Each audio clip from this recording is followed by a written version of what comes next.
Okay, members, can we get seated there? We'll get started here now, and I'll ask for the notice and summons of the meeting, please. For Chief Executive. Thanks, John. Thank you, Mayor, and good afternoon, members. Dear members of Derry City and Strabane District Council, you're hereby summoned to attend the monthly meeting of the Council, which will be a hybrid meeting conducted remotely via WebEx and physically here in the Council Chamber in the Guildhall, Wednesday the 26th of November at 2 o'clock. Alderman Cook. Here, John. We have apologies from Alderman Guy. Alderman Hussey. Alderman Carrigan. Alderman McMorris. Here, John. Alderman Middleton. Here, John, online. Alderman Montgomery. Here, John. Alderman Wilkinson. Here, John, online. Councillor Jason Barr. Councillor Lillian Barr. Councillor Raymond Barr. Councillor Boggs. Councillor Boyle. Here. Councillor Clark. Councillor Cusick. Here, John. Councillor Deeney. Councillor Devine. And Shaw Erlina, John. Councillor Donnelly. Councillor Alex Duffy. On Shaw. Councillor Sandra Duffy. Shaw. Councillor Farrell. Here. Councillor Fleming. And Shaw. Councillor Gallagher. Councillor Harkin. Councillor Hart. And Shaw. Councillor Heaney. I'm sure. Councillor Hutton. And Shaw. Councillor Jackson. Shaw. Councillor Leonard. On Shaw Erlina. Councillor Logue. And Shaw. Councillor McDade. On way. Councillor McGinley. And Shaw. Councillor McHugh. Councillor Mooney. Here. Councillor Murphy. Councillor Norris. Here. Councillor O'Farrell. Shaw, John. Councillor Riley. Online, John.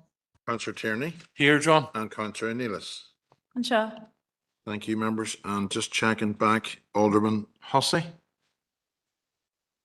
Councillor Jason Barr. Councillor Lillian Barr. Thank you, members, and back to you, Mayor. Thank you, John. Members will just read the broadcasting statement. I'd like to remind everyone physically present at this meeting or in attendance remotely that this meeting will be broadcast live to the internet and will be capable of repeated viewing. This broadcast may be terminated or suspended in accordance with our protocol. Due to your attendance at this meeting, you are consenting to being filmed and to the use and storage of those images for broadcasting or training purposes and for the purpose of keeping historical records and making those records available to the public. Members and approved speakers are reminded to only have their mics and cameras on while speaking at the meeting and to use the chat facility to highlight a request to speak. A copy of the Council privacy notice may be found on the Council website www.derrystrabane.com. So members, that then takes us to item 5, which is Chair's business. I have a number of brief items just to highlight myself. First of which is I just want to acknowledge the fantastic event that was held over in the Foyle Arena to mark UNICEF Child Friendly City. It was a fantastic event, bringing schools from all ages from right across the city and district together. And I would like in particular to acknowledge just the work that our council staff put into that event and to obviously achieving the child friendly city status, and I do intend to recognise that through a wee mayor's reception. So we do. I also want to acknowledge Northwest Regional College recent award for excellence just last night actually, and in the same vein I'll also be inviting them in for mayor's reception to recognise that award. I also would like to mention just the recent trip we had to the US, a cross-border joint council trip with ourselves, Derry City and Strabane District Council and Donegal County Council to the Golden Bridges Conference. Some officers actually were at an event in New York on the Monday. Myself and the Chief Executive and Head of our economy department went to Boston and Philadelphia, where we confounded previous links over previous years and also made new links as well in terms of both education and business. And we had the pleasure of a number of businesses from the Northwest region who accompanied us there, and I have to say we were very, very, very well received. I also just want to acknowledge the Christmas light switch-ons, both on Derry on Friday night and Strabane on Saturday. Unfortunately, we didn't get the weather on Friday night that we got in Strabane on the Saturday, which maybe led to a slight reduction in numbers, but they were still both very good events. And again, fair play to our council staff who made it such an enjoyable occasion for all. Members, I think, yes, that's my chair's business. So unless anybody else wants to comment on any of those items, we'll move on to members. Councillor Jackson.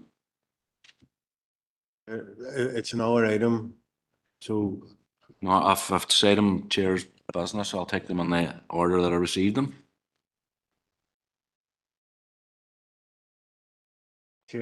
Chair, well, can you bring me in at the end? There was an item that I anticipated you were raising. Oh, sorry, that's remiss of me.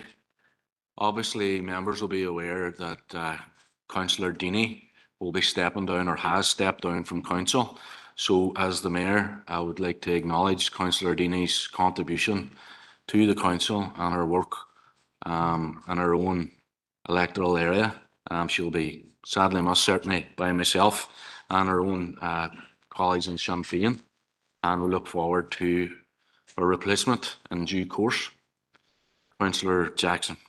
Thanks, Mayor. And just on that vein, I just want to give a heartfelt thanks on behalf of Sinn Féin for the work that Caitlin done on behalf of the people of the Waterside.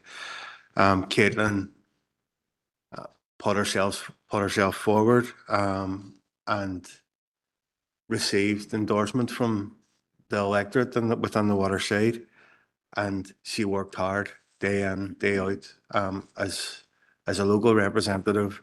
They represent constituents, and I want to thank her for everything that she's done.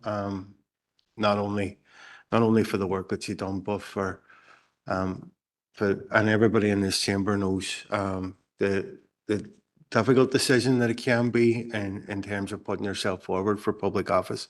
And Caitlin done that, and she put her heart and soul into it.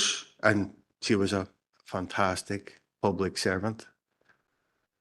She will be a huge loss from this council, particularly from within our team. So I just want to wish Caitlin, on behalf of Sinn Féin, all the best in her future endeavours. And you never know, we might see her back in the chamber again. Thanks, Mayor. Thank you, Councillor Jackson. Councillor Tierney. Mayor, thank you. And I suppose on behalf of the SDLP, just to wish outgoing Councillor Deeney all the best. There was some shock and, I have to be honest, disappointment yesterday within our group whenever we heard the news that Councillor Deeney was stepping down. There's many SDLP who over the term of this mandate had built up a good working relationship and friendship with Councillor Deeney, and will be sad to see her go. So on behalf of the SDLP, we wish her all the best. We know how difficult fulfilling the role of an elected representative can be, how time consuming it can be, and when you've got other commitments outside of that, it makes it even harder. And we acknowledge that, and we acknowledge the work that Councillor Deeney done in her DEA in the Waterside and on this council. And as I say, we wish her all the best going forward. Thank you. Thank you, Councillor Tierney. Alderman McMorris. Thank you, Chair. And just in the same vein, on behalf of the DUP party, we'd like to wish Caitlin all the best for whatever it is that she wants to do in the future, whether she does come back at a later date or not. I've always found her very personable, and she was a hard worker, as other people have said, and we just wish her really all the best. And yep, and that's it. Thank you. And can you pass on our regards to her, please, Christopher? Alderman Morris, sorry, Montgomery. Thank you, Mayor. Just again, just want to concur with everybody's thoughts of wishing outgoing councillor Caitlin Dina, sorry, apologies. All the best. It is hard putting yourself forward here, and I've always found her a very fair person, and I've always enjoyed a lot of conversations with her. So I just wish her all the best. Thank you. Thank you, Councillor Donnelly. Chair, just to put on record, send best wishes to former councillor Dini. And whilst we had different politics, like some of the previous speakers, she's very personable, and she received a tremendous, massive vote in her DEA. And I think it's going to be a loss, because I think that, you know, young people in politics, she's one of our younger members in here, and it's always sad to see young people who pick that sort of initiative, put themselves out there, get elected, and it's always sad to see them leave. So I'd just like to be associated with the previous remarks, and thank you. Thank you, Councillor Donnelly. Councillor Harkin. Thank you, Chair. And I would also just like to wish Caitlin, Councillor Deeney, the best in whatever she decides to do next. I always found her very easy to work with. She was an excellent chair of committee. And I think we also shared a lot of similar ideas on the BDS working group. So she will be a loss to council, but I very much wish her well. Okay, thank you, members. Members, I'm going to take the members' chairs' business items in the order that I received them. So, Councillor Hutton is first on the list. Thank you, Mayor. I would just like to acknowledge an extraordinary act of endurance, courage and community spirit undertaken by Danny Quigley. Many of you will know that Danny recently completed the Sahara Challenge, an extreme physical and mental test carried out in some of the toughest conditions on earth. He took on this challenge not for personal acclaim, but to raise vital awareness and support for mental health charities and to honour the memory of those lost to suicide, including his own father. Danny's determination reminds us of the incredible strength that individuals can show in the face of grief and of the powerful impact one person can have in driving positive change. But his challenge also highlights a very stark reality. This year alone, 300 people in the north of Ireland have died by suicide, 300 lives lost, 300 families changed forever, 300 reminders that we must do more, collectively and compassionately, to support mental well-being and to tackle the conditions that allow despair to take hold. Danny's efforts bring those stories back into focus. His challenge asks us to not only admire his achievement, but to recognise the urgency of the issue and the responsibility that we all share in improving mental health support, reducing stigma and ensuring that this help is available when people need it most. So on behalf of Sinn Féin, I want to place on record our admiration and gratitude for Danny's commitment, his courage and the hope he brings to others. His example should encourage all of us here in the chamber to keep mental health at the forefront of our work and our conversations. And Mayor, I would like to ask if you could have a mayor's reception for Danny and his family. They were very, very proud of his achievements. And it's safe to say that his mothers and heirs were completely wrecked while he was there. So it would be nice for her to experience a mayor's reception with him here. So thank you, Mayor.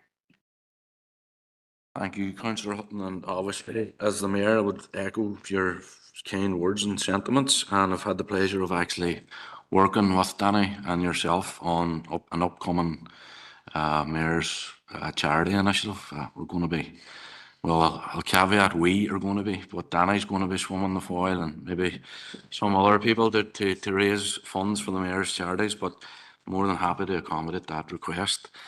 And you've one more item. Thank you, Mayor. And it's just to highlight the 16 days of activism, which this year is focusing on ending digital violence against women and girls and highlighting the urgent need to address online harassment and abuse. So the campaign is about all of us standing together as a community.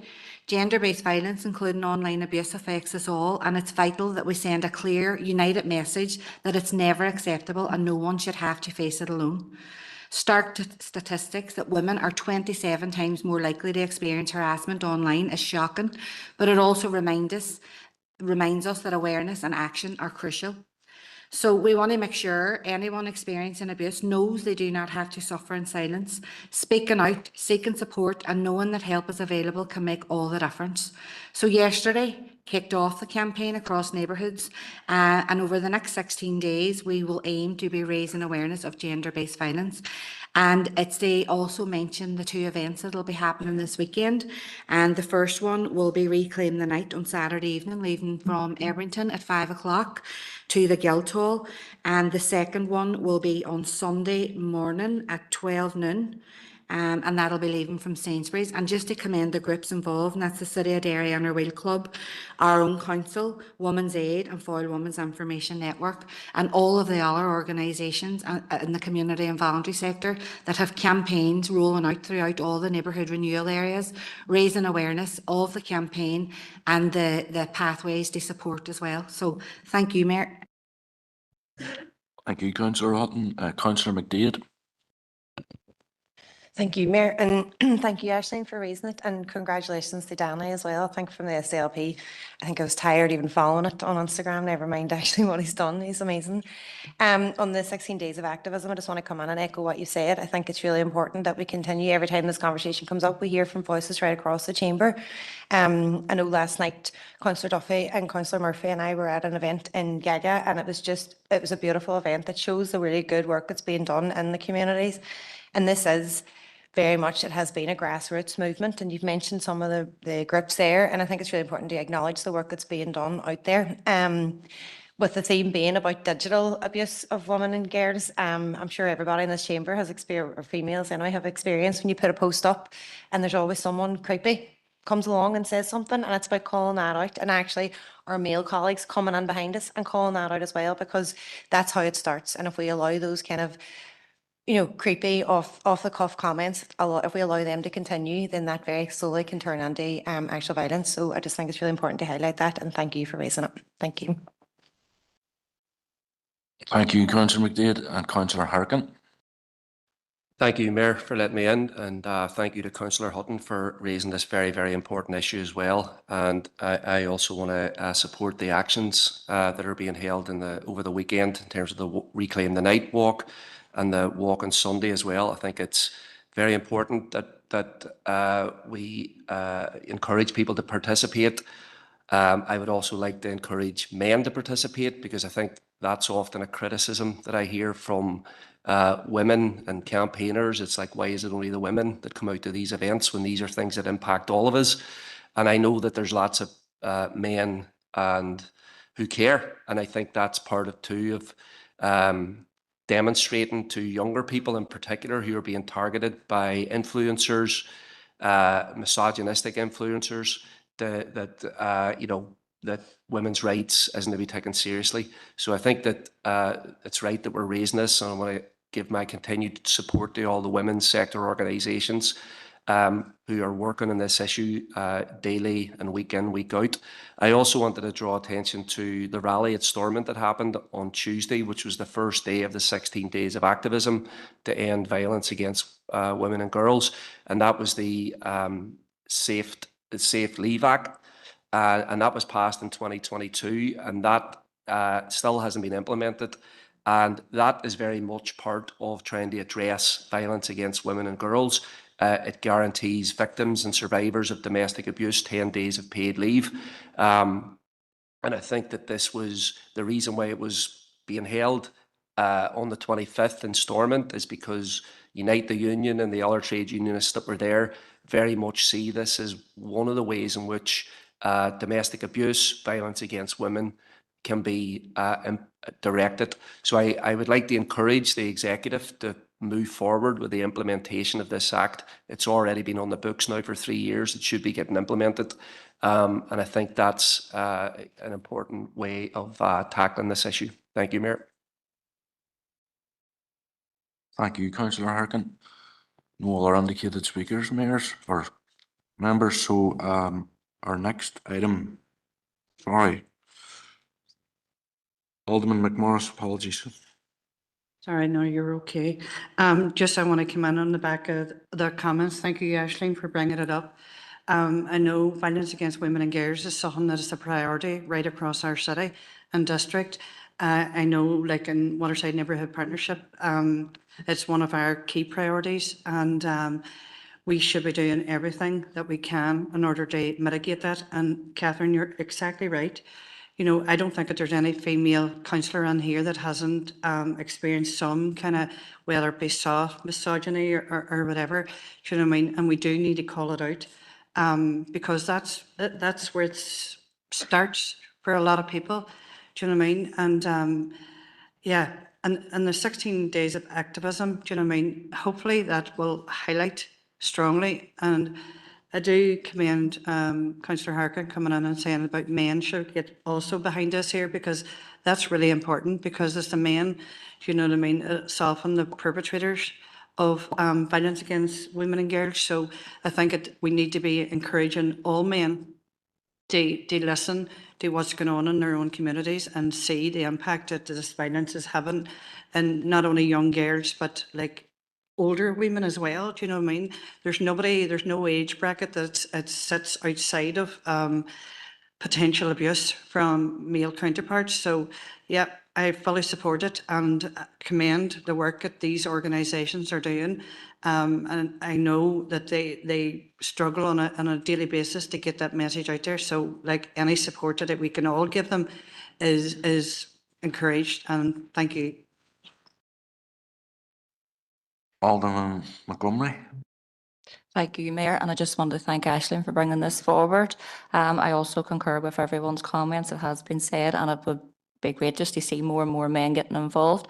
I just wanted to bring forward that up at Claudy, they're also doing a walk on the 27th of November at 10 a.m.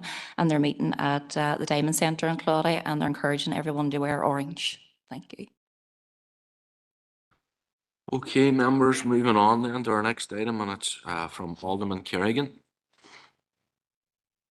Thank you very much, Mayor. I have two items there, and I'll be brief. One is in regards to Cyan Mills, and as you're well aware, myself and yourself and there's other members here represent the Derg area and covering the Cyan Mills area, and it has been disappointing to see there's been a bit of antisocial behaviour, but at the minute now as well there's been a bit of sectarian graffiti. Thankfully it has been removed, but it has been in the bus shelter outside of the Church of the Good Shepherd in the village.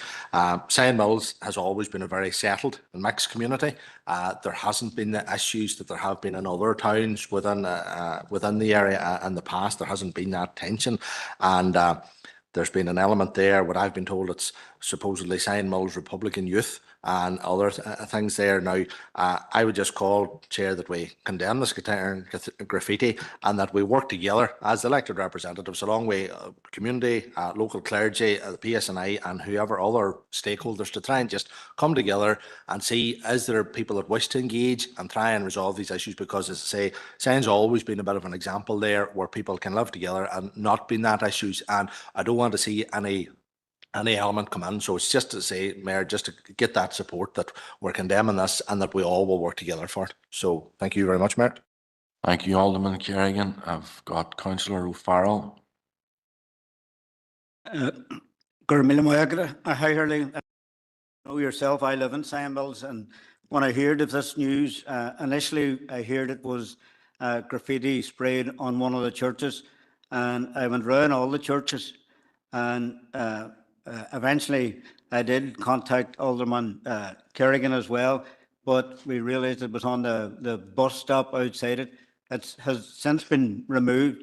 Now, sectarianism of any type, or sectarian graffiti of any type, belongs nowhere, you know. Now, it was big news for Cyan, but I think it really is, it's been blown out of all proportion because it's been cleaned off since.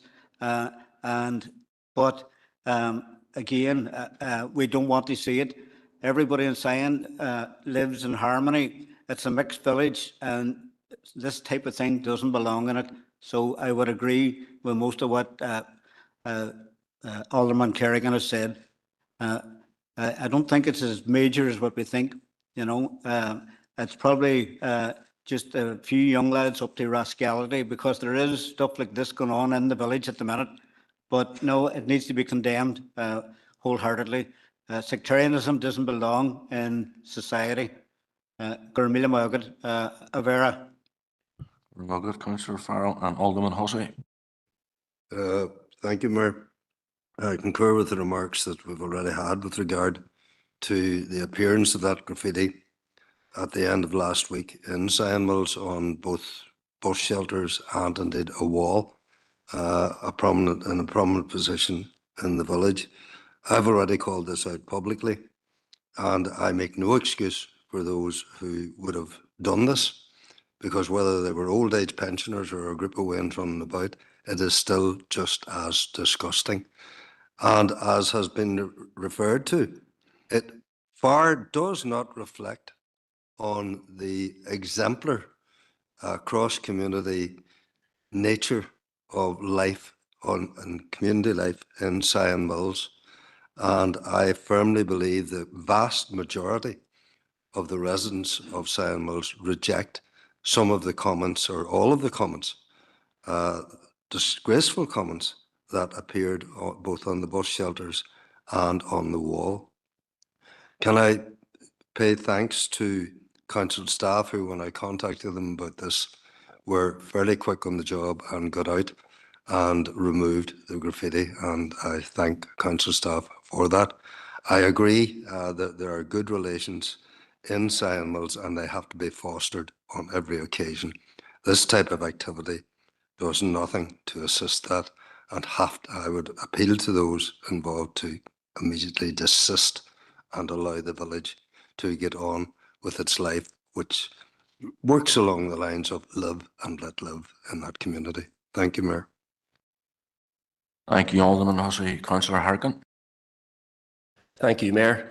I hadn't heard about the graffiti in Cyan Mills, but I fully agree with what previous speakers have said in terms of if there is graffiti that raises sectarian tensions, we should ask people to remove it, and I'm glad that the council responded quickly.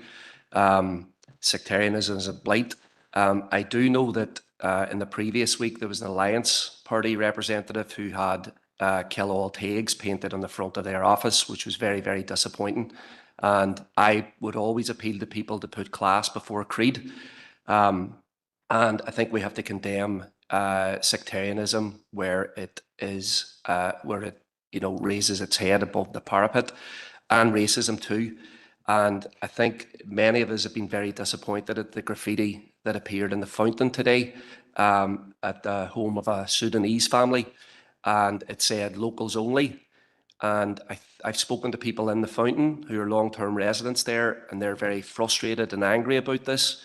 They don't feel it represents how people in the fountain feel, and they are planning to make sure that the graffiti is removed as well. And look, we're in a context where people are being scapegoated. People are being scapegoated by political representatives very often in the Assembly. We hear migrants blamed for the housing crisis. We hear migrants blamed for the hospital waiting list crisis. And then what we have then is people taking actions into their own hands and targeting people who are completely innocent in our communities. So I think that, this was awful to see. And I think we, many times over as a council, have said we're going to stand against this type of racial and sectarian hatred. And I think we have to make that very clear. People shouldn't be getting treated like this. This type of racism has no place in our city. Thank you, Mayor. Thank you, Councillor Harkin. Councillor McDade. Thank you, Mayor. I haven't heard about the sectarian graffiti in Cyan Mills, but it's wrong no matter where it is, whether it's which side of the coin it is or where it is in the city. It's completely wrong, and we condemn it. And on the racist graffiti in the fountain there last night, we within the SLP completely condemn that as well. And as Sean has said, there's so much so many excuses are being given and there's just cover being given all the time. And Sean's mentioned in Stormont, and just a few weeks ago in Westminster, we had the new legislation for the asylum seekers. And basically what they're saying now is that they're blaming the asylum seekers for everything. It's not asylum seekers or migrants' fault that we don't have houses or we don't have jobs. The small boat crisis has been manufactured. It's not real. There's such a small minority of migrants come here in that way. It's not a problem. And they're saying that they're going to remove jewellery and personal items off people's person is literally a play out of the Nazi handbook. This is where this Labour government is at the minute. It's trying to out racist reform UK. It's absolutely terrifying. And it has given cover and it has given people a chance to come out of the shadows and show their racism, the shame that they used to hold is now, it's just out there for everyone to see. I think from this chamber, we need to be really, really clear that anyone is welcome here in this city. This is the city of civil rights. We welcome the diversity, we welcome other cultures, and everyone across this chamber will agree with me when I say that. We will stand up against racism and love and solidarity and support to the family whose house was attacked last night. Thank you. Thank you, Councillor Donnelly. Carmel, Chair. Chair, graffiti has been used for as long as I am alive and aware to get a message out, and with that comes responsibility. Chair, I have a conviction for graffiti. My message was political. I'm not aware of what the words or what the actual message was in Cyan Mills, but I have absolutely no problem saying that if that graffiti was sectarian, then it is wrong. And regarding the graffiti in the fountain, I don't believe for a minute that that is representative of the people in the fountain. I've been in the fountain, the primary school in the fountain, and it's very, very diverse. So, you know, I think there's a responsibility. Racism, sectarianism, it's wrong. And I'm not sure if it's just a matter of ritual condemnation. I think that there needs to be education, there needs to be, you know, I'm not sure about the racism. I think people that go like that, but I think if there's young people who claim to be Republicans and they're involved, if they're involved, I'm not aware of the graffiti and what it says, and it's sending out a wrong message, particularly a sectarian one, then they need to be talked and explained to them that this is not what republicanism is about. Thank you. Thank you, Councillor Donnelly. Deputy Mayor, Alderman McMorris. Thank you, Chair, for letting me in. And can I just concur with all of the comments, both in Cyan Mills and in the fountain? 100%. Not only should this be called out, but this is actual criminal damage. It's illegal to do. Do you know what I mean? So we need to be making sure that the PSNI is investigating these claims, or not these claims, but these acts of violence, and basically making sure that these people that are caught doing that are held accountable for that.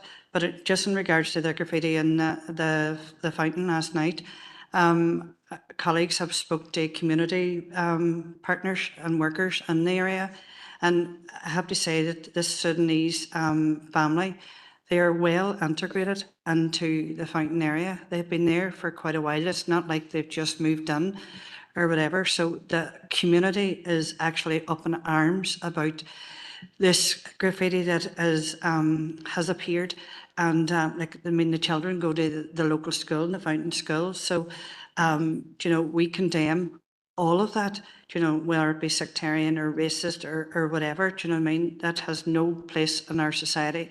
You know, if you have a different opinion, come into a room and do dialogue, as opposed to, you know, writing things on people's property, you know, during the night. So I just want to put it on record, you know, we have spoken to the police about it, and, you know, and we will be asking the police to investigate it fully. And if there is perpetrators that can be identified, then they should be facing the full face of the law. But thank you. Thank you, Alderman. And final speaker is Councillor Sina Ibar. Thank you, Mayor, for bringing me in. And I just want to concur with everybody who has spoken, whether the graffiti is sectarian or racist is unacceptable within our communities. And I want to focus on the fountain because I spent the whole morning there meeting with the residents and community leaders, and they are very upset and angry at what has happened. I know the family very well because they volunteer at the Northwest Migrants Forum. Hala and her family are very good people. They are fully integrated in the fountain. The fountain area, actually, for those who do not know, is very diverse right now. There are over 6 or 7 different nationalities that live in the area. They are fully integrated in the community. The Cathedral Youth Club is their youth club. The New Gates Art Center is their art center. And people who are there, we know it does, they are very welcoming, they are very warm. And whatever happened yesterday does not represent the residents of the fountain. And the message that is coming very clear from the fountain area is that that family is welcome and any other family that lives there. And I just want to appeal to the community, if they know anybody who have done what they did last night, to report it to the police or the community groups that are there, or even come to us, because it is unacceptable. Thank you, councillor. And just from my own perspective, as a dairy councillor as well, obviously I want to be associated with the remarks from the dairy councillors. I've had the pleasure of being out in the Sayan community. I've been at a church, I've been at integrated primary school and the community group. Fantastic cross-community work going on there. So nobody wants to see that type of activity coming on the Sayan Mills and any towners or our city as well. Councillor Logue. Thank you, Mayor. And just to put in record our support for the family of the fountain. Racism is wrong, and should that family been there one day or 2 days or a year, no matter when it takes place, it is wrong. So I just hope that, from what I'm hearing, the people of the fountain, excuse me, are rallying around, and I hope that they give the family the support that they need in the coming weeks. Okay, thank you. Thank you, Councillor Kerrigan. Thank Second you. item. Thank you very much, Mayor. Second item, and I'll be brief. As Chair of the PCSP, I was able to attend the Northern Ireland Road Safety Awards held on Friday there, and I pay particular credit to Davy Jackson, who's one of the PCSP members, for the work that he does in regards to that. And it was very good to attend it, very good to see it and see the work that's undertaken and have those conversations with others. But I just want to commend 3 local winners of categories, and that is EasyLink from Staban, that would be Claire Russell and Charlene Devine, in regards to the LGV and PCV category, in regards to the training for the minibuses.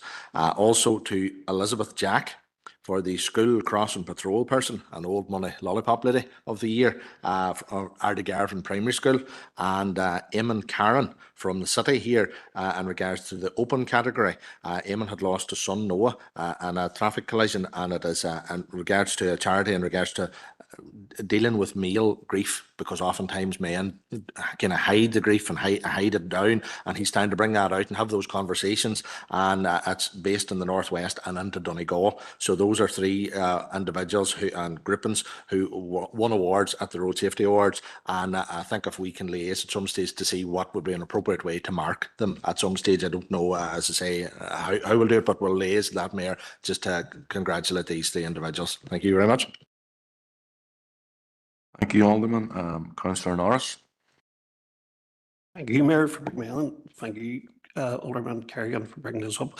It's I like to concur. It's a great thing for people to be acknowledged. You know, the 3 great groups and people that was given awards to. I have the pleasure of working quite frequently with EasyLink Community Travel. It's a great group.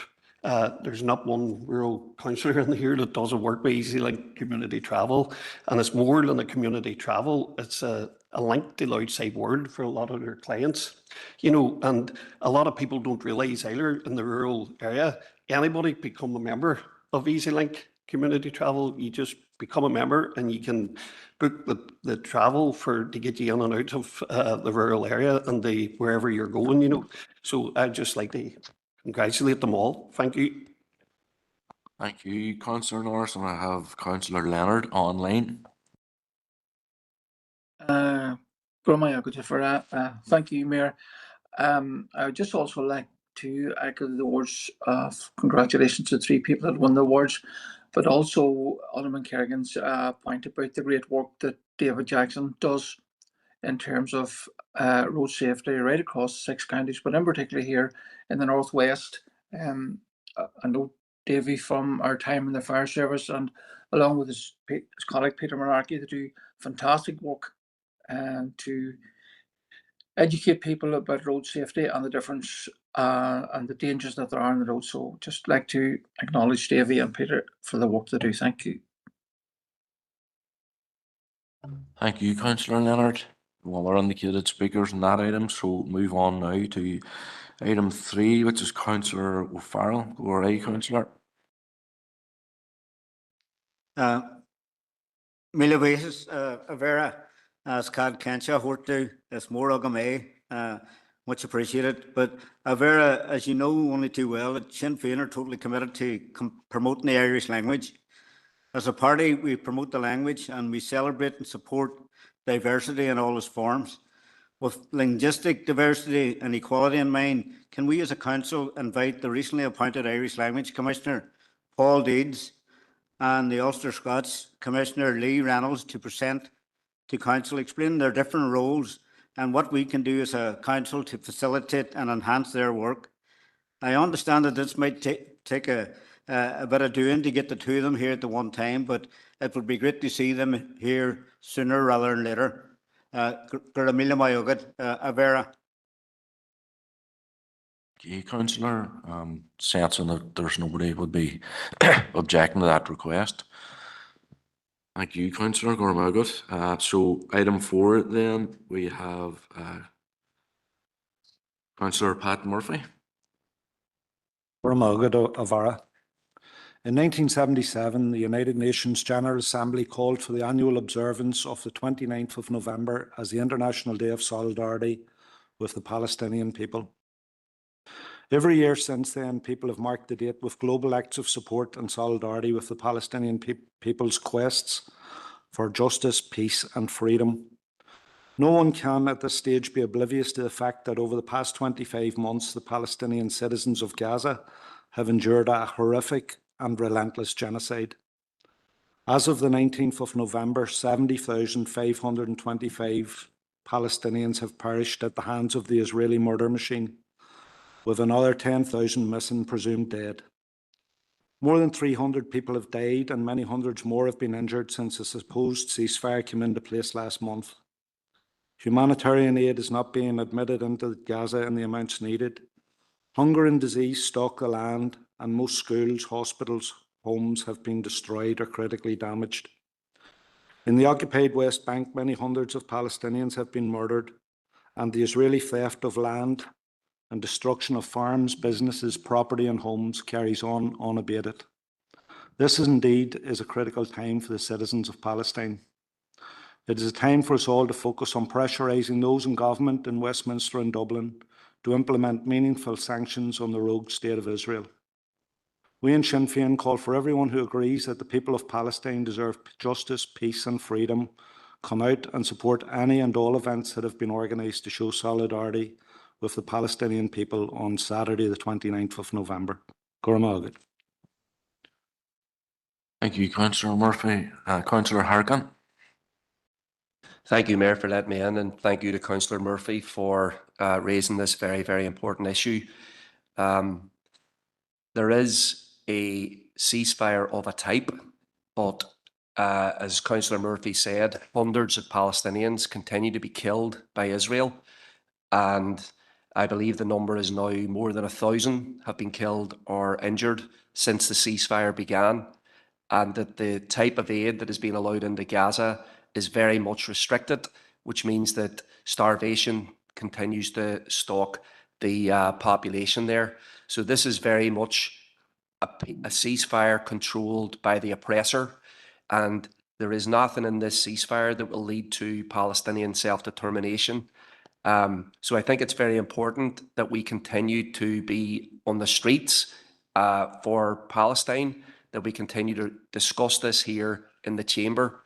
And as Councillor Murphy said, there's many events that are happening over the coming days to mark the International Day of Solidarity with the Palestinian people. There is a march and rally in Derry, there is a march and rally in Strabane, and there's many other acts that people can participate in to show their solidarity. So I would encourage people to join those events. I also wanted to mention, Mayor, that the Irish Congress of Trade Unions have called for an all-Ireland Workplace Day of Action this Friday at 1 o'clock. And they are encouraging workers, wherever they are, to do something at 1 o'clock to show their solidarity. They're also encouraging people to participate in the Boycott, Divestment and Sanctions campaign. And Omar Barghouti, a co-founder of the BDS movement, has called on Irish workers to basically do what the Dunn Stores workers did in 1984 when they refused to handle goods from apartheid South Africa. So I'll be in front of the Guildhall at 1 o'clock on Friday, November 28th, if anybody wants to join me there. And that's to show that we can demonstrate our solidarity. I also wanted to mention that there is a Tesco worker in Newcastle, County Down, who's been suspended because he refused to handle Israeli goods and Israeli products. There was a rally there on Saturday in Newcastle supported by the trade union movement, North and South. We had a rally here in Derry at the Tesco store in solidarity. And I believe that no workers should be victimised for acting with their conscience to try and stop genocide, to try and stop wars against crimes against humanity. So it's very important that we show solidarity for this worker. And I know that there's been other workers who have done this in stores in Derry and elsewhere in Ireland who haven't been suspended and who haven't been fired. So I think we have to send a very strong message to Tesco management that this worker should be commended for the action that they've taken instead of being suspended and victimised. And they stand in a very strong and great tradition of Irish workers dating back to the Dunn Stores workers taking action on international issues. Thank you, Mayor. Thank you, Councillor Harkin. Councillor Donnelly. Good Chair, and agree with the sentiments of Councillor Harkin, and we do have a position of adoption BDS, Chair, but recently it seems the communication that it hasn't met in a while, and there's been a number of individuals who have tried to get that up and running. I was just wondering, is there an issue or can we get that resolved as soon as possible, please? Members, there's a hold in the members' corporate diary for the 9th of January for the next meeting. Okay. Councillor Tierney. Mayor, thank you, and thank you to Councillor Murphy for raising this very important topic. There may be a ceasefire as such, but the killing is still happening, and we should be doing all we can, using every platform that we can to highlight that and to put pressure on those governments that can implement sanctions to try and make the killing stop. We support all of the activities that are being held across this district and further afield to try and highlight that, and will be in attendance at them, and would encourage as many people across this district to attend. And while it is important to attend those types of events, Mayor, I think we also can do more. And I think we need to acknowledge the work that you've been involved in, Mayor, yourself, along with the UNICEF Child and Friendly City and Community, and the week-long fundraising and all of the schools and community organisations who supported and helped you to raise that money, very vital money for UNICEF's Gaza appeal for children in crisis. It's events like those, attending the protests, raising and making sure that this issue does not go away, is I see as a way to try and force governments into a position where the killing stops for good, and the people of Gaza are allowed to live in peace, as Councillor Murphy has outlined. So just to be associated with those remarks, Chair, and to encourage as many people as possible across this district to do whatever they can in their own way to support the people of Gaza and to show our ongoing commitment to peace across the Middle East. Thank you. Thank you, Councillor Tierney. Councillor Raymond Barrett. Thank you, Mayor. Mayor, it was agreed at an earlier GSP meeting that council buildings will be lit up in Palestinian colours on 29th of November. Can I just ask, is that still going to happen?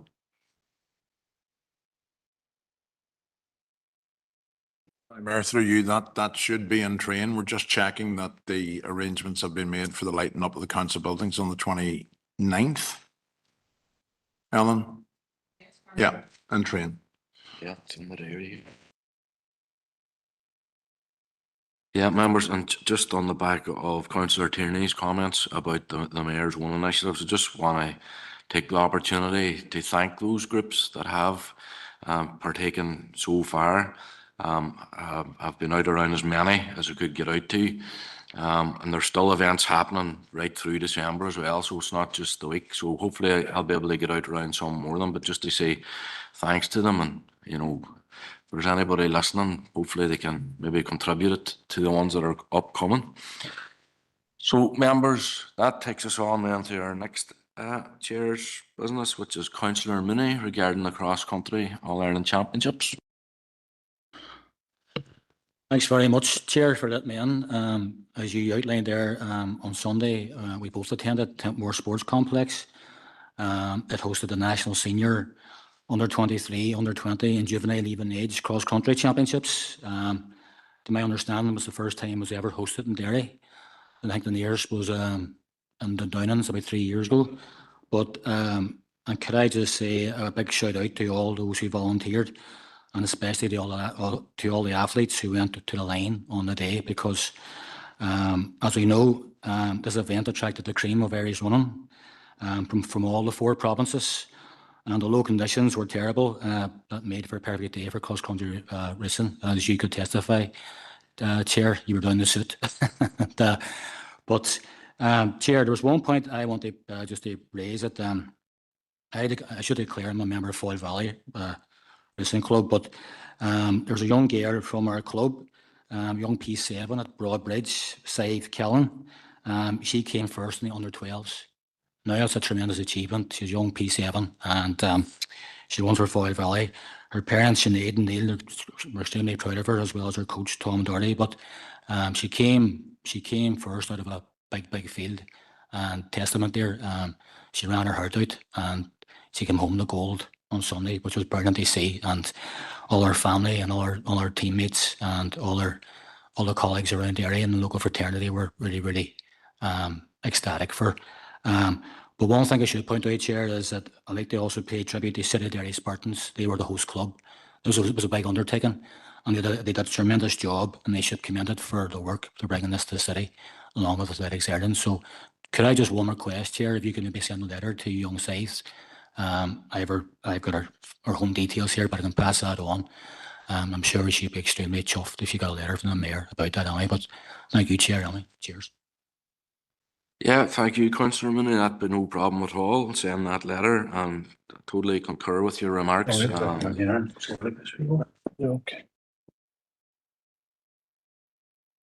That was, I don't know what that interference was there, but just want to concur with your remarks and pay tribute to all the staff, particularly the volunteers who made it such a successful event. I'm just glad all I had to do was hand out some medals, because it must have took me an hour and a half to defrost after it. But fair play to everybody involved in it. This was hosted by our own council as well. In fact, I've got to have a note there, and it was recently they say that obviously this was in our council facilities. They were fantastic, and council staff were there too to help, and all the facilities were on hand that day. So fair play to council as well. Thank you. Yeah, quite right. Mark Connolly as well, very instrumental in bringing it there. So, members, our next item for Chair's business is Councillor Harkin. Thank you, Chair. I'm sure everyone will have heard that the Health Minister did a U-turn on the promise and the commitment to pay health workers in the independent sector the real living wage. And this has led to a lot of anger and disappointment, obviously among the workforce itself, who are overwhelmingly women and are low paid and have a very, very challenging job. And I just think that we've discussed pay for healthcare workers often in here. We've backed the campaign for fair pay. We've backed the campaign for parity pay. We've backed the campaign for cost of living pay increases for all healthcare workers. And obviously, workers, the vast majority of them in the independent care sector, are not covered by the Agenda for Change, so they won't receive the increase that has been won now by healthcare workers in the trust or in the trusts across the north. So, health workers in the independent sector are just as important as workers in Altnagalvin, workers in all the other parts of our healthcare service. They work in care homes, they work in the community settings, and they deserve to be properly paid. And right now they aren't. And this was a commitment made by a minister in September that they would receive the real living wage. And it is very frustrating that that minister goes back and then tells workers that they're not going to receive this. Now, our council has committed to becoming a real living wage council. And many, many workers in our district will be impacted by the decision not to provide the funding now to the sector so that workers' wages will go up to a more decent level than what they're at right now. Look, so Mayor, I want to propose that we write to the Minister expressing our disappointment that this has happened, and that we also call for the Minister to work towards funding a real living wage for all the independent care sector workers. They deserve it. And if we want this sector to be properly staffed, which it isn't right now, and this will lead to workers deciding not to be part of this sector, it'll have a detrimental impact if wages continue to be subpar in this sector. Thank you, Mayor. Thank you, Councillor Harkin. Councillor Duffy indicated. Sorry, I was just trying to read it. I think we're content enough with it. Sinn Féin has been on record around the need for a real living wage. And indeed, our MLA, Philip McGuigan, who is the chair of the Health Committee, has been very clear this week in terms of the value and appreciation that we have for our care workers has to be actually matched by pay and conditions. It's not good enough to just pay lip service to them. The real living wage must be that for all workers, and Sinn Féin is committed to seeing that being delivered. In fact, the Finance Minister, John O'Dowd, has ensured that the civil service is a living wage employer, and former Finance Minister Conor Murphy has legislated that all firms who are receiving government contracts also pay a living wage. So as a party, we are committed to the living wage, and a fair wage is absolutely crucial for recognising the value of our health and care workers, but also for attracting people into the sector, which is absolutely vital. So paying the living wage to our care workers is not just good for them as workers, but it's also good for our economy, it's good for our health sector, and it's good for our society as a whole. So we're content to second the proposal and support it. So thank you, Chair. Thank you, Councillor Duffy. Have Councillor Tierney indicated. Thank you, Mayor, and thank you to Councillor Harkin for their proposal, which the SDLP are happy to support and vote for. Our health spokesperson, Colin McGrath, MLA, has been on record this week challenging the Health Minister around this decision. And those are challenges that we in the SDLP here support and encourage that it keeps going. Paying all workers a real living wage is something that all employers should be doing, particularly employers in the public sector. The Health Minister made this commitment in September and pulled it away from independent care workers at the last minute. That's unfair, to be frank about it. The minister should have known in September what his budget was looking like and whether he was going to be able to do that or not. That in itself causes serious questions around what's going on at the department. But we support and value care workers, healthcare workers, and they should be paid the appropriate amount. And a real living wage is something that we as a party are supportive of. So we've no issue with the proposal before us and supporting it. Thank you. Thank you, Councillor Tierney. Alderman McMorris. Thank you, and Bernard Menon, and thanks for bringing this forward. Myself, I wouldn't be able to do the job that I'm in if I wasn't able to rely on care workers. They are a vital part of my everyday living in order to care for my mother. So, and I see the work that these care workers do, and I know the benefit that they have for families and the actual person that's receiving the care. So I can only say I support this 100%. You know, the help that they give me is astronomical. They go over and above, you know, and sometimes if it takes longer, then there's a lot of time. Do you know what I mean? They're always happy to stay if there's anything that needs done or raised. So I'm more than happy to support that, and everybody in our party will also be supporting it. And I can't thank the care workers enough for what they do, not only for me and my family, but for families right across this city and district. And the work they do is immense. So I just want to put in record my thanks personally to them.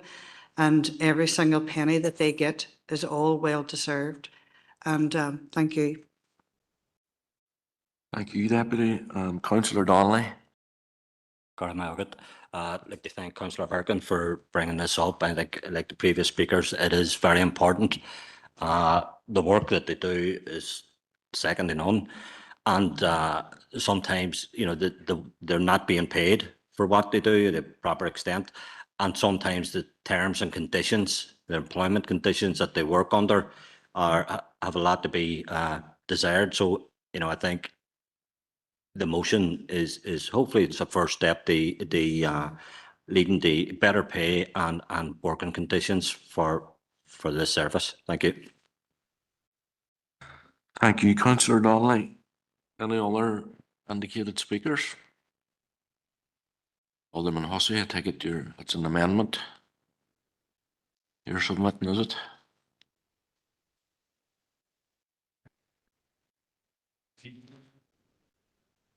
I can't believe Alderman Montgomery made you walk all the way up there without amendment. Imagine.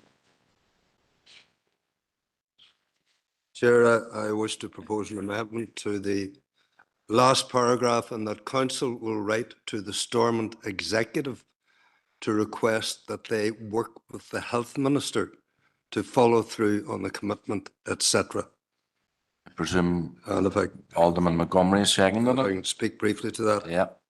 There's no one can disagree with the first two paragraphs, and the health minister himself would not disagree with the content of that, because I have heard his disappointment, and many others will have heard his disappointment at the situation that he found himself in.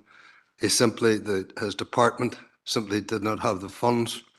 Therefore, I am proposing the amendment that we write to the executive to work with the health minister, whose desire is to fulfil the commitment that was made. Thank you. Okay, any other member wish to comment on the amendment? Councillor Jackson. Yeah, just in relation to the amendment, whilst we support the amendment, and we have to acknowledge that health and all parties within the executive have prioritised health by far the largest budget. within the executive. But there's the responsibility does lie within the health minister, and the health minister can't advocate that responsibility. The health minister has to recognise, as all other ministers have to do, they develop priorities, they and they manage a budget. And whilst we support this council highlighting this to the wider executive, it is important to realise that the health minister has a job to do. Either he prioritises and recognises the value and the role that care workers bring to society and the health and social care sector, or he doesn't. And that ball is firmly in his court, and he needs to grow up and manage a budget and recognise the role that care workers play in society. But I'm a good to ver. Thank you, Councillor Jackson. Councillor Tierney. Thank you, Mayor, for bringing me in. I have to say, with respect, I've seen some petty things in my time in this council, but this takes a biscuit, to be perfectly honest, because we had a proposal and the last paragraph read that the council will write to the health minister to request that he works with the Stormont executive.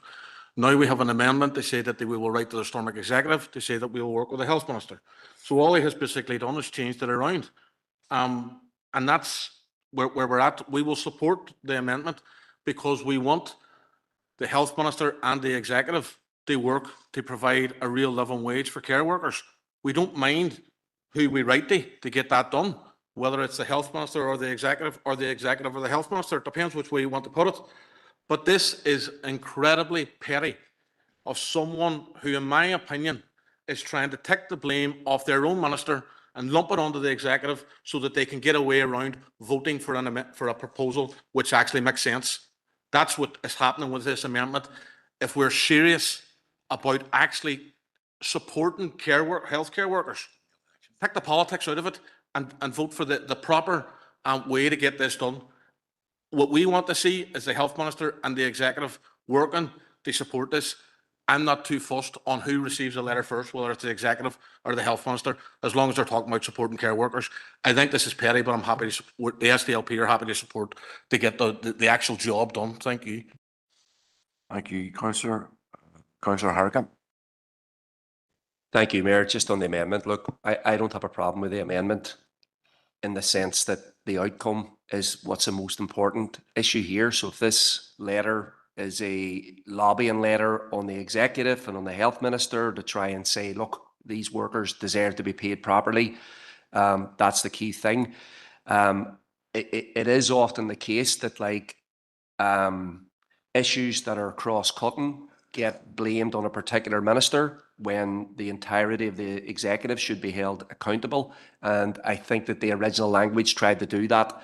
This makes a slight change. I don't see it as a big deal. I think that the second thing I would add is, look, we should be looking to the executive to create a situation where a lot of this work is actually brought back within the health and social care sector, where we can actually look to raise standards, where workers would be under agenda for change, where they would actually see a much more significant pay in terms of the pay increase and improvement with terms and conditions as well. I would say, look, I think it was a mistake by the minister to make this commitment in September, and when it was unlikely that he was going to be able to deliver on it. Now, I think he was very well-meaning to do that and showed that he understood that workers in the sector are not paid properly.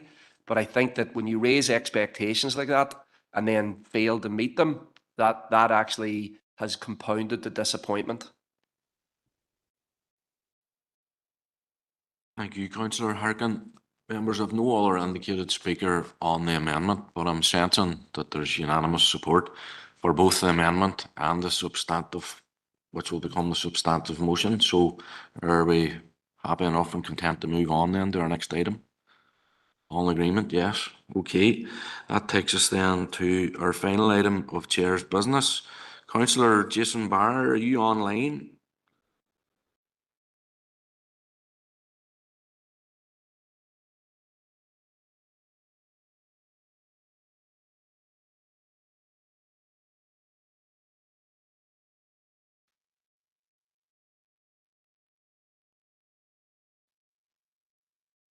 he mustn't be online, but he had contacted me.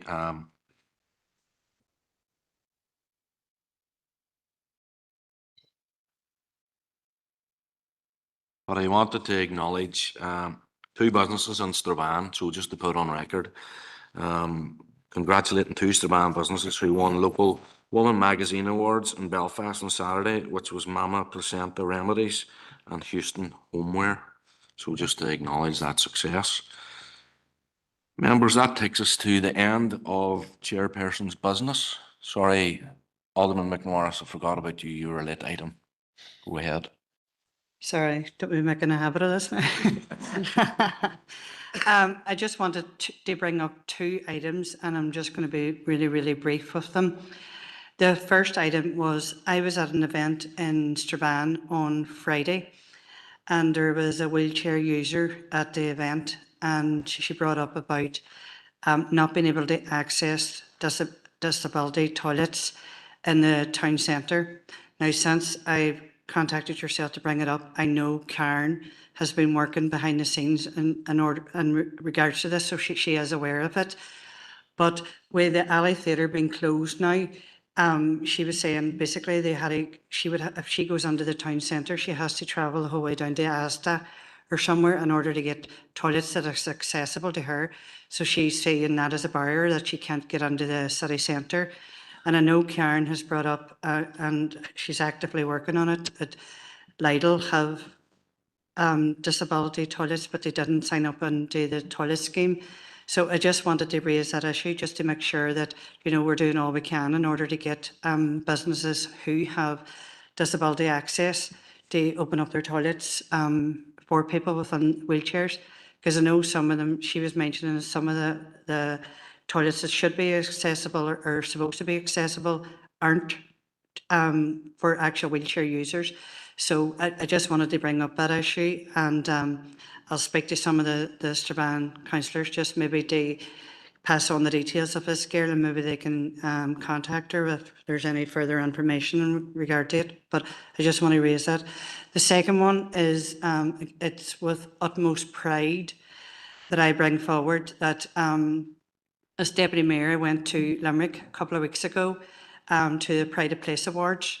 And I went there as Deputy Mayor, but I also went there as a community worker. As many people will know in this room, myself and Geraldine was instrumental as community partners in order to achieve Waterside Shared Village. And Waterside Shared Village was nominated for an Inclusive Community Award. And Pride of Place Awards is basically an all-Ireland award. And Waterside Shared Village won the award, which is really, really astronomical based on the fact that, you know what I mean, there's so many people and so many nominations, and it is a really tough and rigorous assessment, do you know what I mean, that we had to undergo in order to put it forward. So I just want to put on record the thanks that I have to the community partners, but also to Karen and the staff who have been instrumental not only in getting us to where we were at a situation where we were able to see the building up and running, but the continued support that we get from council workers, not only at Karen's level, but also the workers that work within Waterside Shared Village. You know, they have been, like, we don't have any full-time staff employed in there. And the council workers, whenever we're having big events, they're happy to put their hand to the wheel and help out. And so I just want to put on record my thanks to not only the council staff, but Karen and her staff. And basically just if appropriate, Mayor, if you maybe could do a reception for the recognition. You know, Pride of Place Award is a massive, massive achievement for any project within our city and district. And just one last wee comment. Enoch was nominated for youth and they didn't win it. But I just want to put on record the fact that, you know, it is a massive achievement even to get nominated for these awards. And yeah, and the work that they put in was also really remarkable and admirable. And I'm so proud to say that I've been connected to Watersideshire Village and to see the growth and the journey that they've been on in order to come to win this award. So thank you. Thank you, Alderman, and obviously as Mayor, I would like to echo your comments and congratulate them on the award, and also Enoch on the nomination as well, and be happy to facilitate that request. Councillor Norris. Thank you, Mayor, for bringing me in. Thank you, Alderman McMorris, for bringing us, and congratulations to the Watersideshire Village, and to concur with you about in a youth forum, the work that they do in Strathfoyle with the youth, and the work that the youth did within the get nominated for the Pride of Place Awards.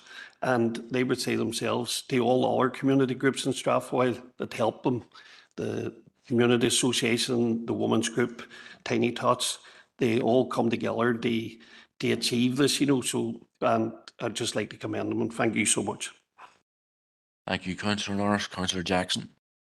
And thanks to Alderman McMorris for bringing this up. And it was fantastic to see Watersideshire Village getting the recognition it deserves at the Pride of Place Awards. I know that there was a tremendous amount of people involved in planning for the Watersideshire Village.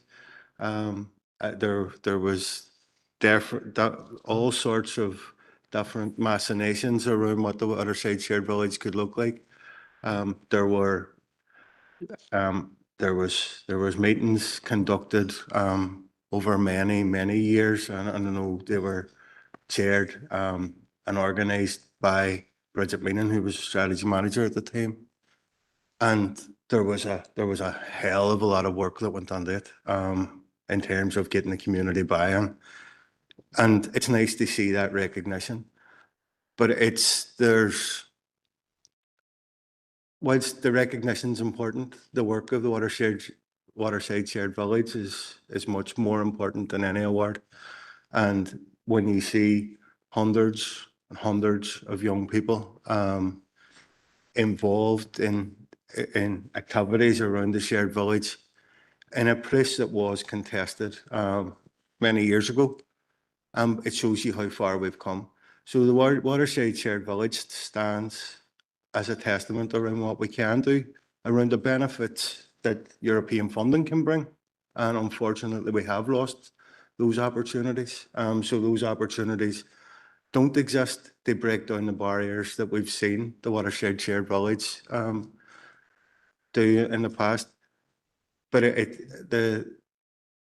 and I wouldn't even call it cross-community work anymore. It's community work, delivering for communities, providing activities in a truly fantastic space. So I want to commend everybody that's involved in it. The beneficiaries are the people that are using it on a daily basis.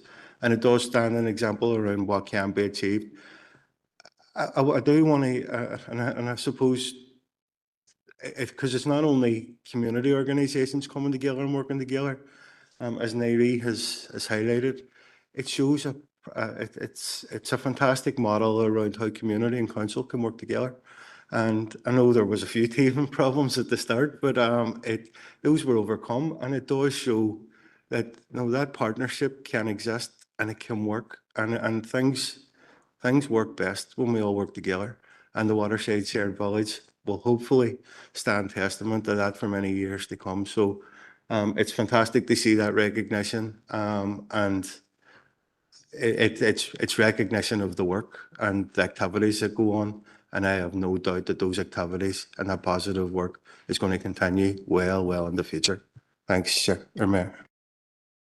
Okay, thank you, Councillor Jackson. Members, that brings us to the end of Chair's business, which takes us now to item 6, which is the confirmation of the open minutes of the meeting of Derry City and Strabane City Council held on Wednesday, 29th of October, pages 5 to 40. For accuracy, the proposer and seconder, Alderman Montgomery, seconded Councillor Jackson. For matters arising, any matters arising? Councillor Harkin.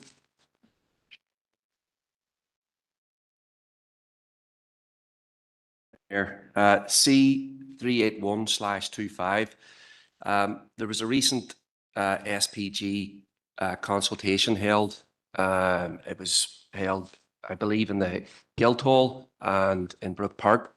A number of people participated in it in regard to the local development plan and in particular HMOs. I'm just wondering when the results of that consultation will be published. I know that there's an extensive discussion planned at the next planning meeting of the how to interpret the minister's remarks in regard to HMO policy. So I look forward to that. But I'm curious about the outcome of the SPG. And I know that there were some concerns raised by people who participated in it, that there wasn't enough notification put out for people to find out about it. And that it could have been advertised a bit better. So if officers could say, is there a kind of planned outworking from the SPG consultation? Thank you. Yeah, through you, Chair. Members, the consultation remains open for the time being until we are satisfied that everyone has had their input into it. It's not, there's no statutory deadline or anything like that in relation to this, and we're happy to continue to take people's comments on it. We're still expecting some comments back. We've been engaging with a number of groups, and once we have, then we will bring a further report back to members to provide an update on that. Thank you, Chair. Thanks for that, Karen. Any other members on their matters arising? No. Okay. So that takes us to the adoption of the open minutes of the monthly Governance Decision Planning Committee held on Tuesday the 4th of November. For accuracy, can I have a proposer and seconder, please? Councillor McDade and Councillor Tierney. Matters arising. Councillor Heaney. Thanks, Chair. It's GSP 207/25. So following the extremely informative contribution on the potential for the economy in the event of Irish unity by Professor John Doyle at the last governance meeting, we've now had the chair of the British Medical Association for here, Dr. Alan Stout, stating that in a recent interview that we should be starting the planning for an All-Ireland Health Service. This followed presentations at a conference held by the Irish Medical Association.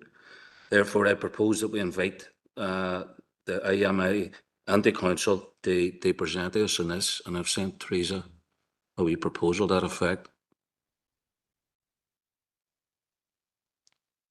Okay, did you say you've sent it to Teresa there? I did, yeah, there it is. No problem. Councillor Jackson? Seconded, Mayor. Seconded it. Okay. Just minded members that next month is our December meeting, which traditionally is a very brief agenda. Usually there's no motion, so I'm going to allow your proposal, Councillor Heaney, on this occasion. Any other member wish to speak? Councillor Harkin. Thank you, Mayor. It's GSP. Oh, sorry, I have a proposal here, proposing and seconded. Any other member wish to speak to the proposal? No. Chair. Sorry, go ahead, Councillor Tierney. Thank you, and I'll be brief because I know Councillor Harkin's in a bit of a hurry to get whatever it is he's looking to raise. Just to point out, we're happy to support the proposal. I think the more voices that we hear and that we give a platform to around Irish unity, the better. So this is definitely one that we'll be looking forward to. I found the presentation at governance very interesting. So hopefully this one follows that tone. And the SDLP are happy to support the proposal. Thank you. Councillor Harkin. Yeah, apologies on that to Councillor Heaney. I thought that we had agreed, and I very much support the proposal. I thought that Professor John Boyle's presentation to Council was excellent. I think it was, I mean, he is obviously very knowledgeable about public finances in the South in particular and in the North. And I think he was able to dispel a lot of scaremongering around the finances of a United Ireland. So I think that I completely agree that we need an all-Ireland health service. I think that that will vastly improve health for many people across this island, especially if it has a similar ethos to the health service, which is free at the point of use and publicly funded. So I look forward to that engagement, and I hope that every member of the chamber participates as they did in the engagement with Councillor Boyle, or sorry, with with Professor Boyle.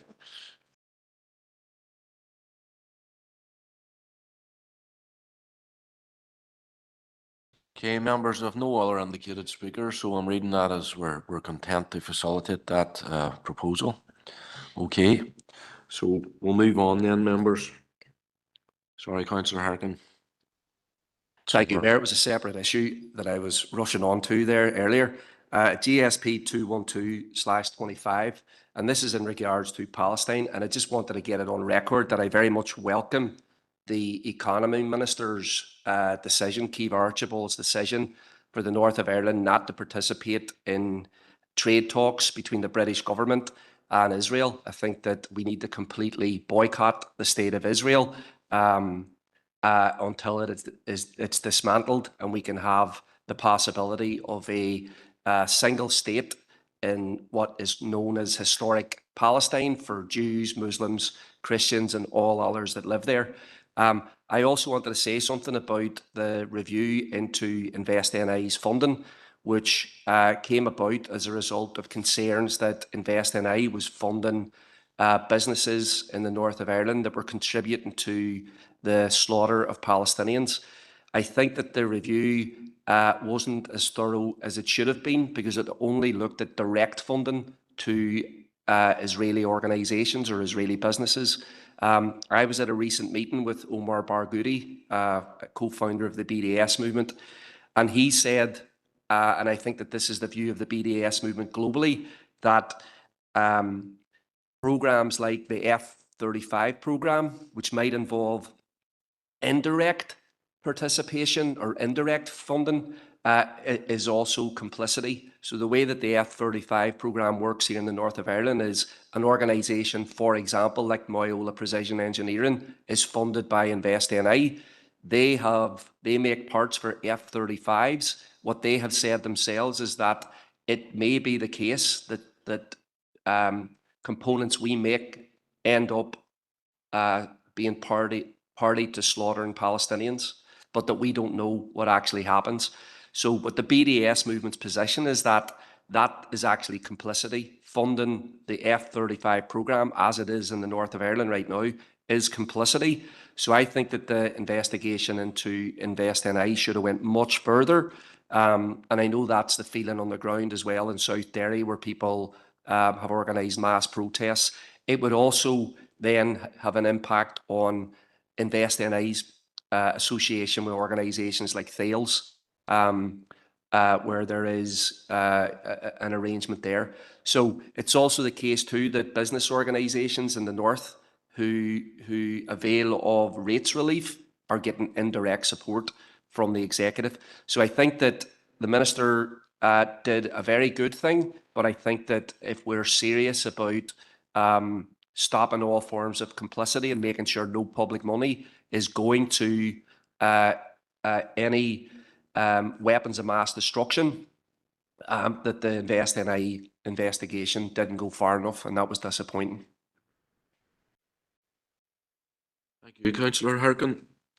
Moving on, members, to our monthly planning committee, held on Wednesday the 5th of November.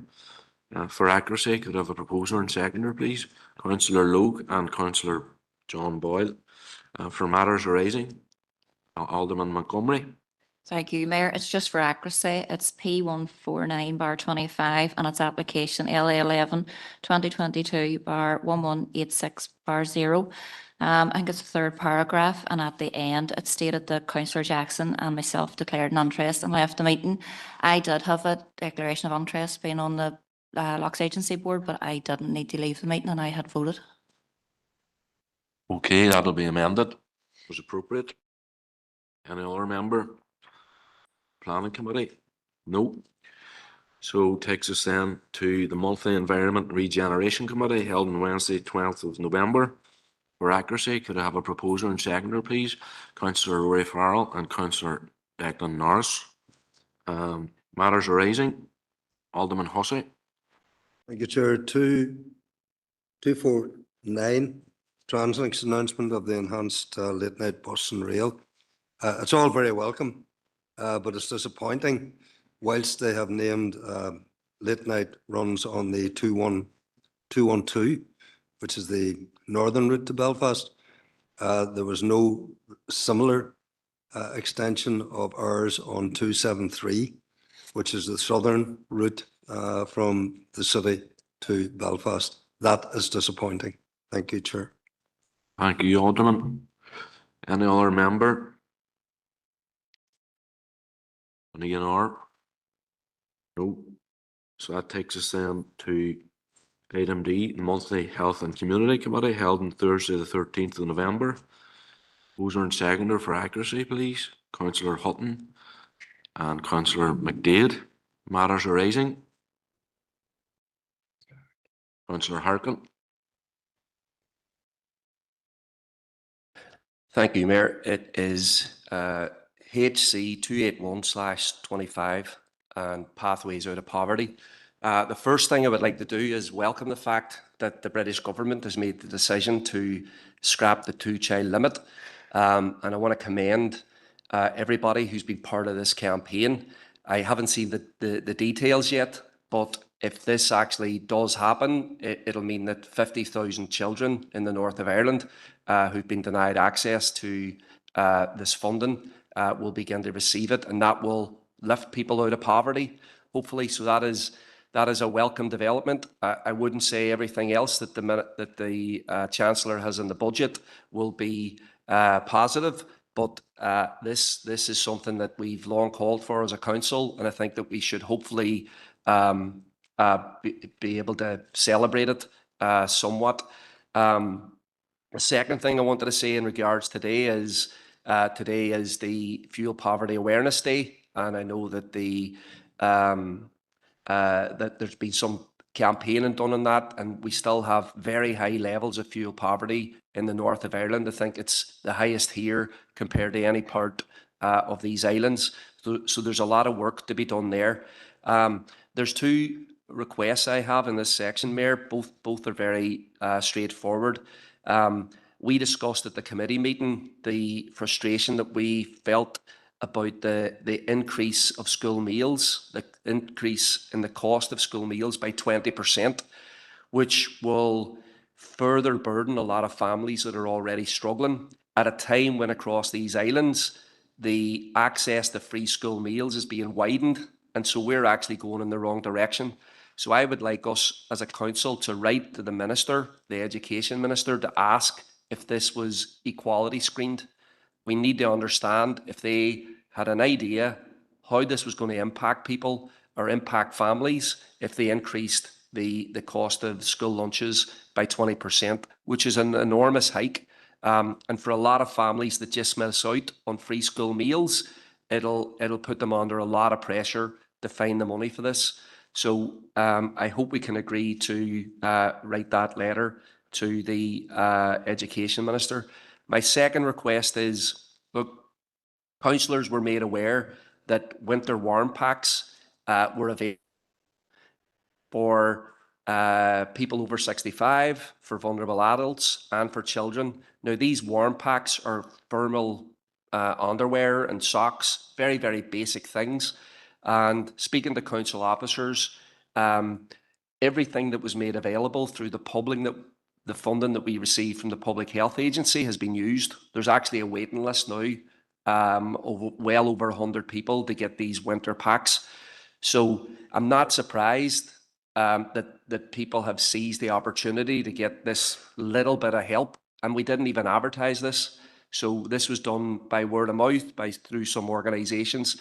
So I would like us to write to the Public Health Agency to see if they can make any more of these winter packs available. I think it'll be helpful for some of our residents to be able to access it.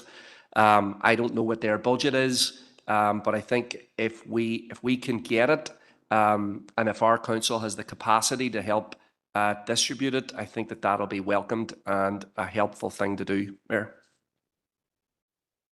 Thank you, Councillor Harkin. Just to keep things right, have you a seconder for those two letters? Councillor McDade, and members not sensing any opposition to that, so content with that. Any other member? Any other matters arising? No. So move on then, members, to the bi-monthly Assurance Audit and Risk Committee held on Monday, 17th of November 2025. For accuracy, could I have a proposer and seconder, please?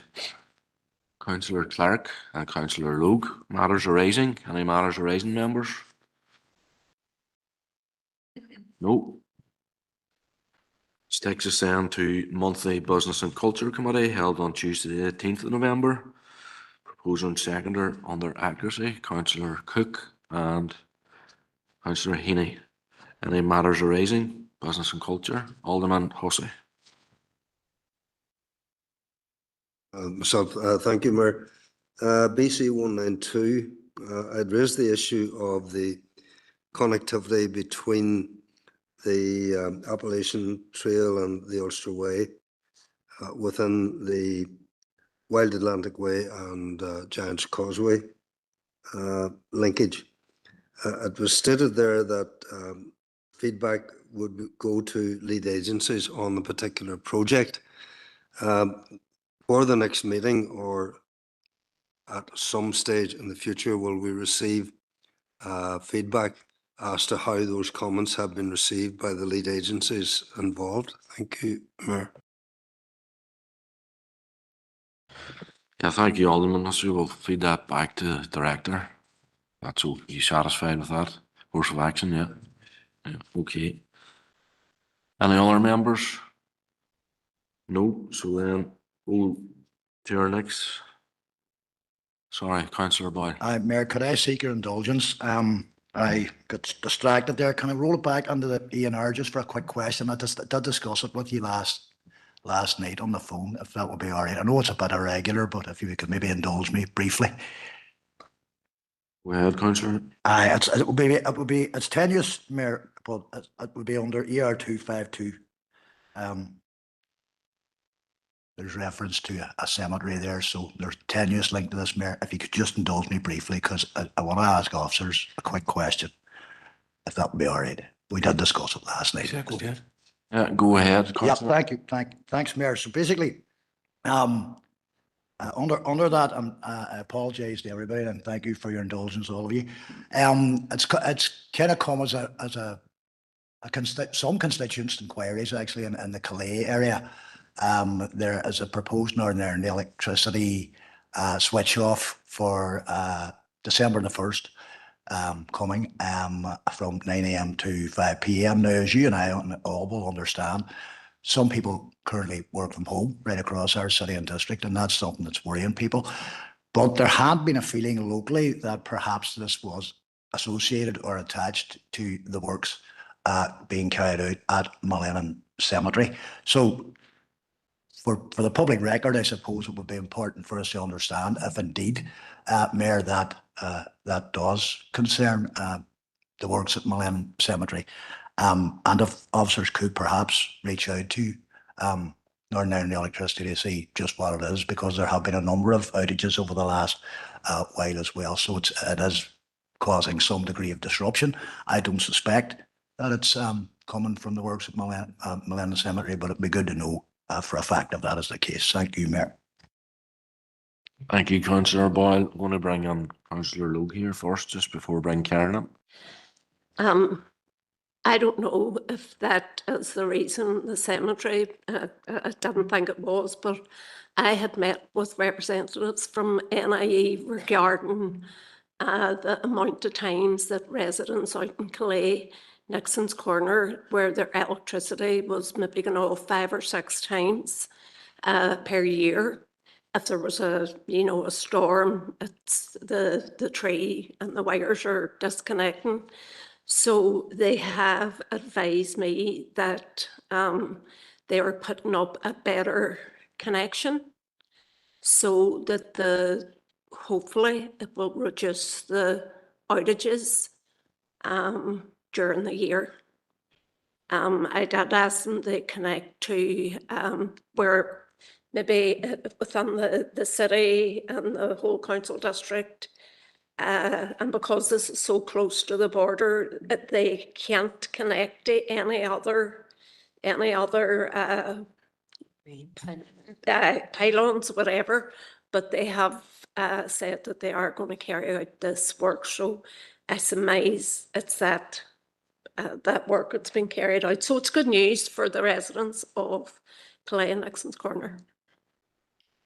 Yeah, through you, Chair, members, we've checked with the project team and there's no information at all to suggest that any of the works at Millennium are related to any electricity outages. So thank you. Thank you to all for that information. That's certainly useful. And I do look forward to the residents not suffering the level of outages that no doubt you and I, Patricia, have heard about over the last while. So cheers, Mayor. Thanks for indulgence. Thank you, Councillor Boyle. No other indicated councillors. So that takes us then to our Special Health and Community Committee held on Wednesday the 19th of November 2025. For accuracy, Councillor McMorris and Councillor Alderman Montgomery. Matters arising. Any matters arising, members? No matters arising. Members, I propose that we'll take the confidential minutes before recess, if members are content. Proposer and seconder to go on to confidential. Councillor Hutton, Alderman Hussey. Just wait for an indication from